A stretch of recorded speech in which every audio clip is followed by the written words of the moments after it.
서울 양평 고속도로 해법 이제 결론을 내야 합니다. 우려가 현실이 되고 있습니다. 서울 양평 고속도로가 표류하고 있습니다. 국민은 진실이 무엇인지 알고 싶어 합니다. 그러면서 끝없는 논쟁에 짜증이 납니다.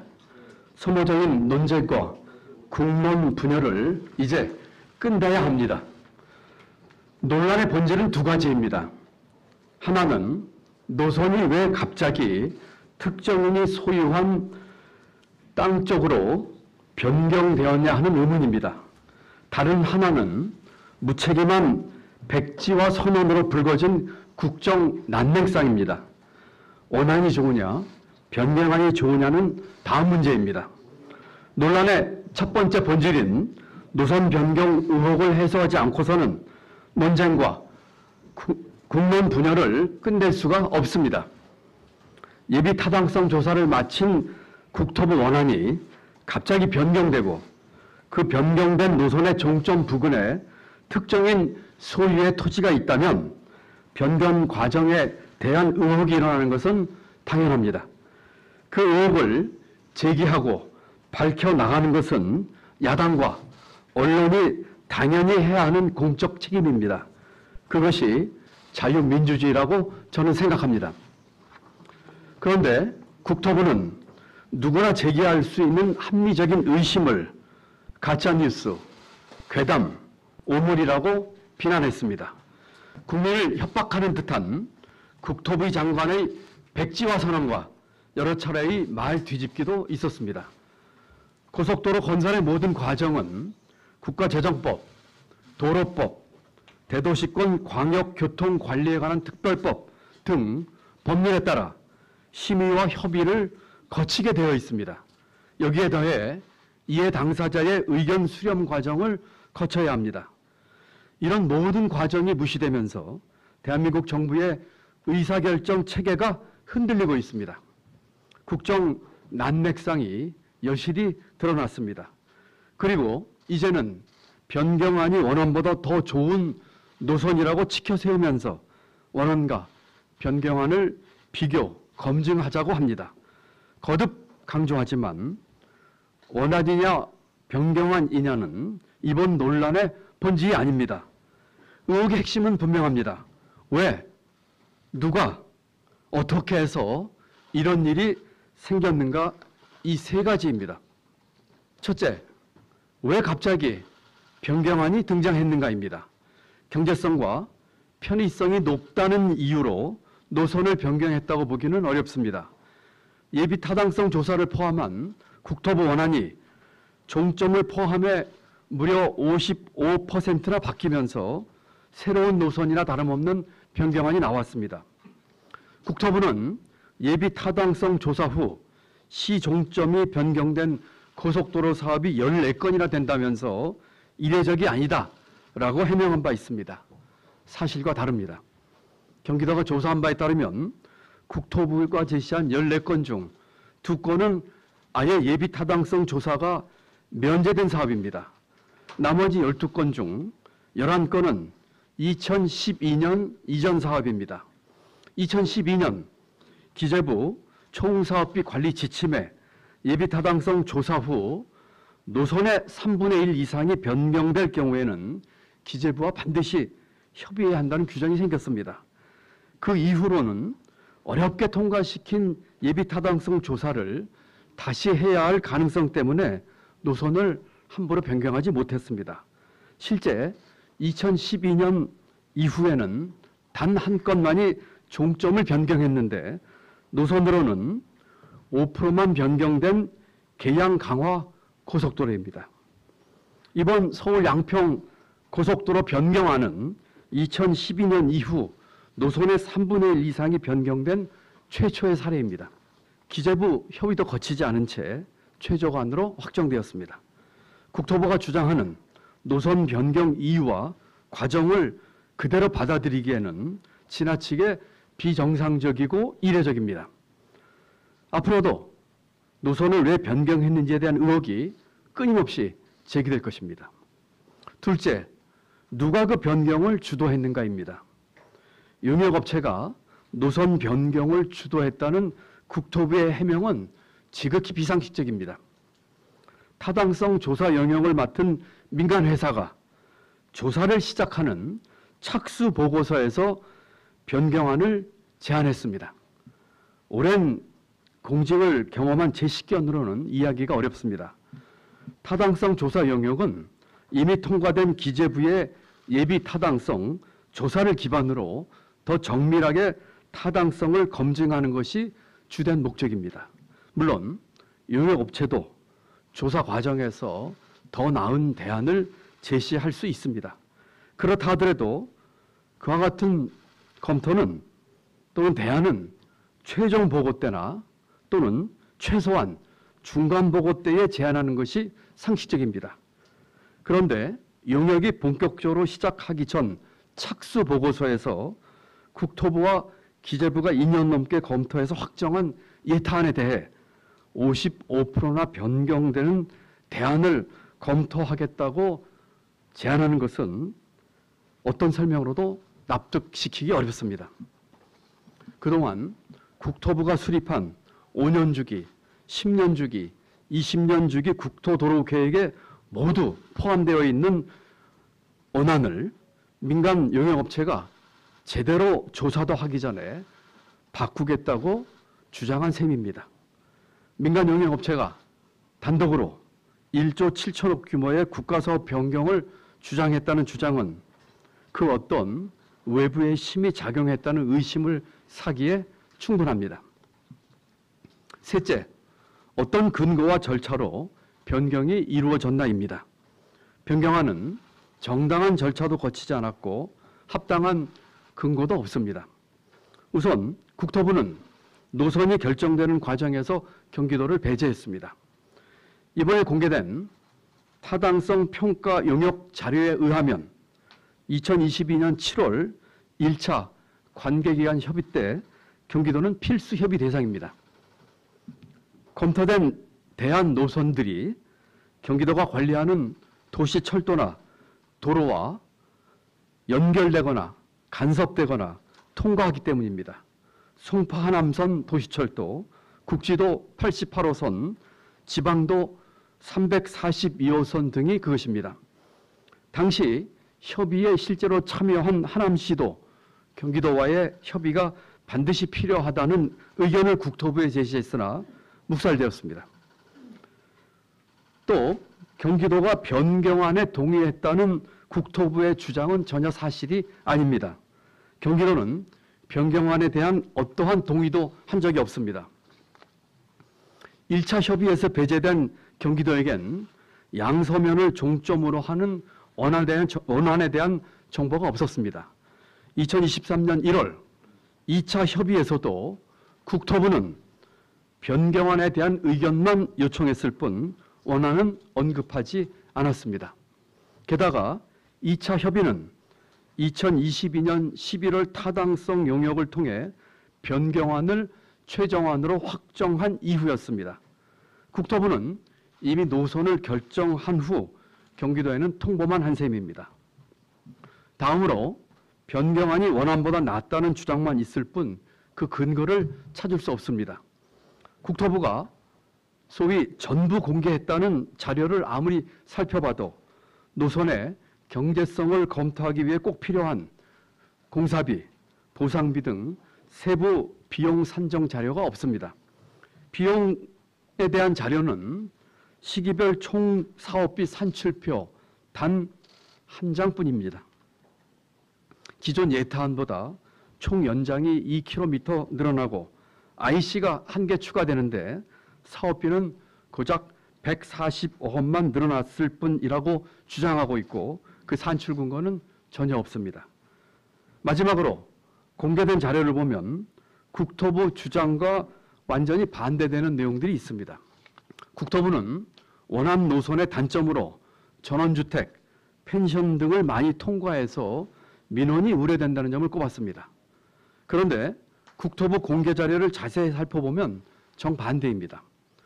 원안 노선은 1744세대 3651명이 거주하는 4개 마을을 지나가는 데 반해 대안 노선은 8,570세대 18,130명이 거주하는 10개 마을을 지나갑니다. 원안보다 5배가 많습니다. 국토부 자료를 볼 때 더 많은 민원이 우려되는 노선은 대한노선, 즉 변경안입니다.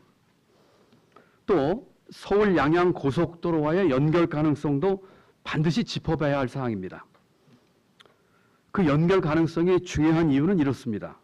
원안은 그 연결 가능성이 높은 반면 변경안은 연결 가능성이 낮습니다. 변경안이 우월하다고 주장하는 국토부는 연결 가능성 검토 자체를 부정해 왔습니다.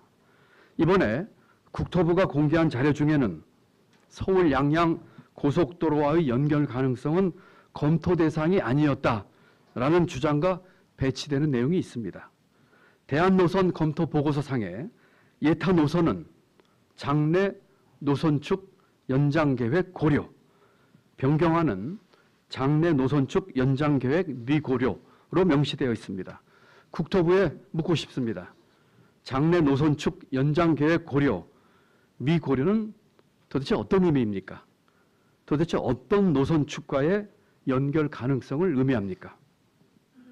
이제 서울 양평 고속도로에 대한 현실적인 해법이 필요합니다. 현재의 상태에서 가장 현실적인 해법은 첫째, 불필요한 논쟁과 국론 분열을 일으키는 의혹으로부터 자유롭고, 둘째, 수도권 교통난 해소라는 애초의 목적에 부합하며, 셋째, 당장 신속하게 추진할 수 있어야 합니다. 이런 조건에 맞는 해법이 과연 무엇이겠습니까? 저는 제안합니다. 기재부 예비타당성 조사를 통과한 국토부 원안을 즉시 추진해야 합니다. 과정이 불투명하고 특혜 의혹이 있는데 누가 결과를 수용하겠습니까? A 아니냐, B 아니냐 논쟁을 지속하는 것이 무슨 의미가 있겠습니까? 소모적인 논란만 부추길 뿐입니다. 국민적 의혹에 휩싸인 사업을 밀어붙이는 것은 35년 공직생활의 제 경험을 봐서도 온당치 않을 뿐 아니라 대다수 국민이 기대하는 정의에도 반하는 일입니다. 그렇지 않아도 우리 사회는 정의, 공정 이런 것들이 말로만 강조되고 있습니다. 변경안을 강행하게 되면 정의와 공정을 갈망하는 대다수 가슴에 깊은 상처와 박탈감을 남길 것입니다.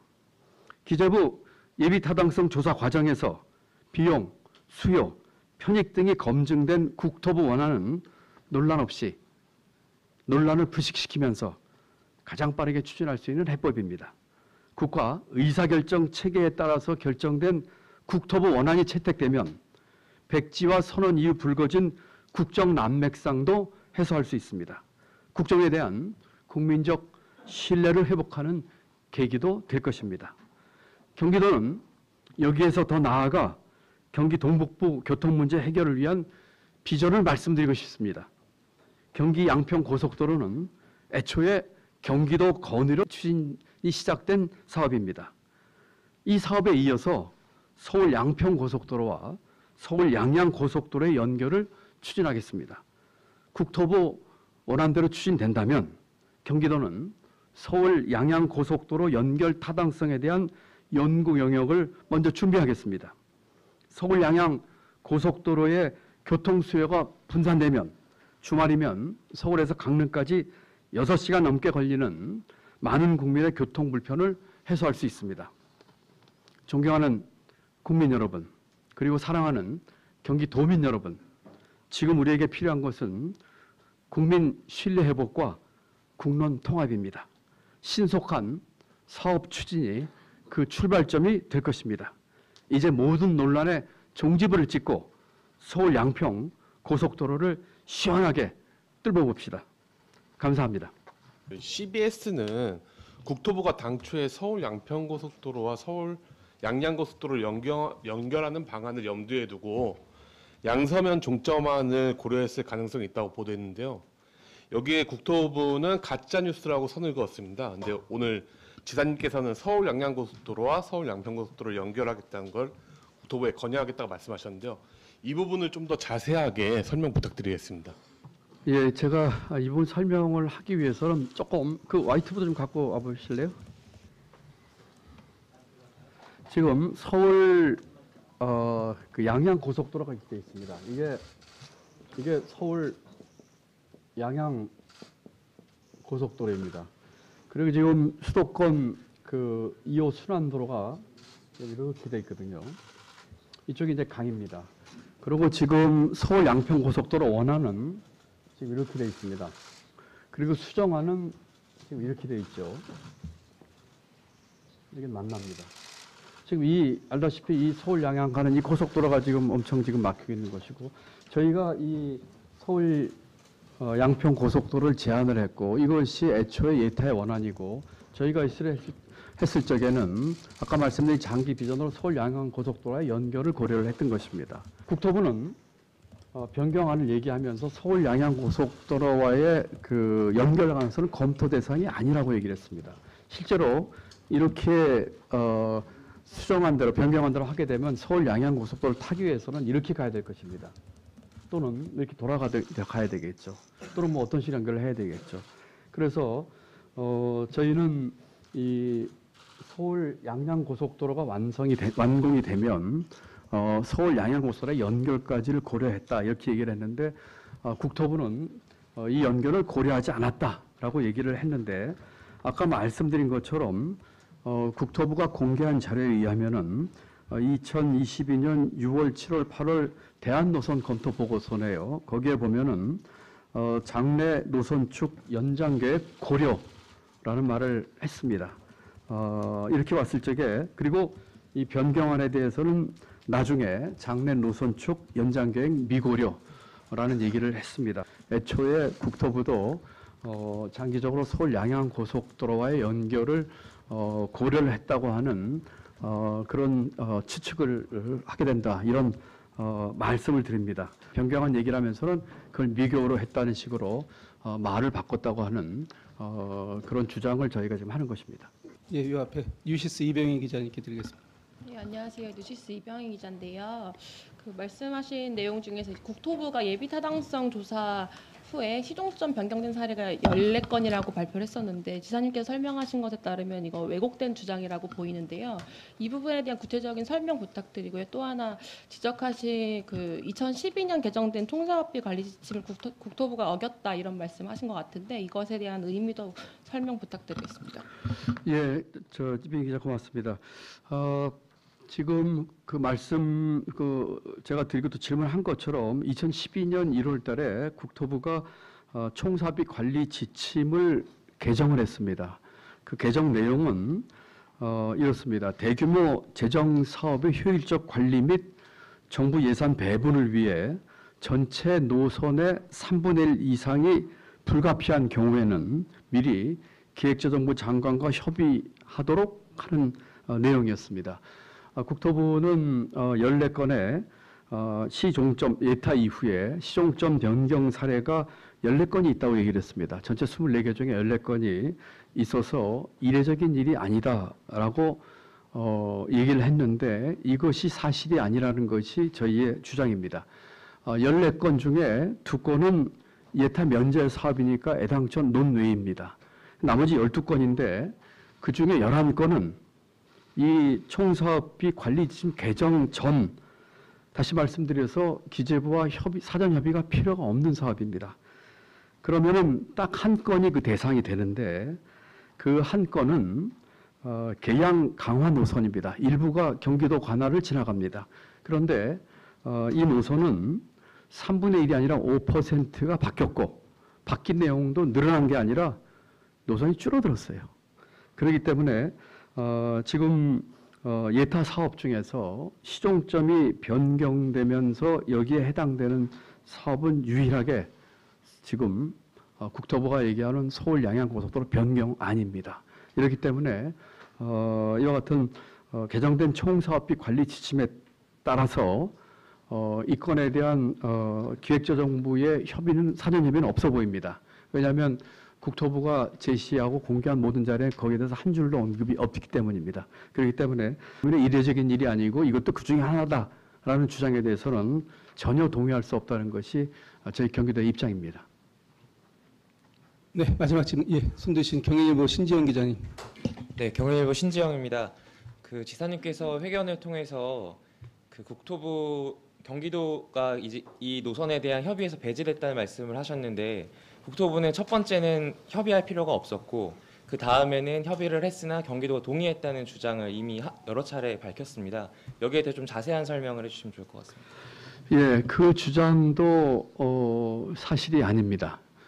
우선 1차 협의 때에 경기도가 협의 대상이 아니었다고 하는 건 사실과 다릅니다. 저희는 1차 협의에 연락을 받지 못했기 때문에 내용을 그 당시에는 알지 못했습니다만 지금 이렇게 돼 있습니다. 지난달 23일 국토부가 공개한 자료에 따르면은 검토된 대안들이 경기도의 도시철도와 도로와 간섭 또는 연결 또는 통과를 합니다. 이런 경우는 반드시 경기도와 협의를 하게 되어 있습니다. 그리고 그 당시 22년 7월 1차 협의 당시에 그 당시 협의 대상자였던 또 실제로 협의에 참여했던 하남시는 송파 하남섬 도시철도와 이 관련이 되기 때문에 경기도와 반드시 협의가 필요하다는 내용의 회신을 22년 8월 초에 했습니다. 그럼에도 불구하고 경기도는 1차 협의에서 완전히 배제됐다는 말씀을 드리고요. 두 번째, 금년 1월 달에 저희에게 그 협의를 했는데 그러면서 경기도가 그 문제에 대해서 반대를 하지 않았기 때문에 동의한 것이 아니냐라고 국토부는 주장하고 있습니다만은 그것도 사실과 다릅니다. 우선 2차 협의 당시에 경기도는 1차 협의의 내용을 알지 못했습니다. 거기에 대한 정보가 저에게 없었습니다. 그리고 2차 협의의 대상이 됐던 노선은 이미 자기들이 확정안으로 했던 변경안 하나를 보냈습니다. 그렇기 때문에 저희는 회신을 하기를 국지도 88호선이라든지 송파 하남선 광역철도와 관련이 되기 때문에 별도 협의가 필요했다고 하는 회신을 보낸 것입니다. 다시 말씀드리면은 2차 협의 당시에 경기도는 1차 협의나 또는 예타한 내용에 대해서 알지를 못했고 저희에게 왔던 협의는 변경안만 왔기 때문에 그와 같은 회신할 것이기 때문에 2차 협의안에 대해서 동의했다고 하는 국토부의 말은 전혀 사실이 아니다.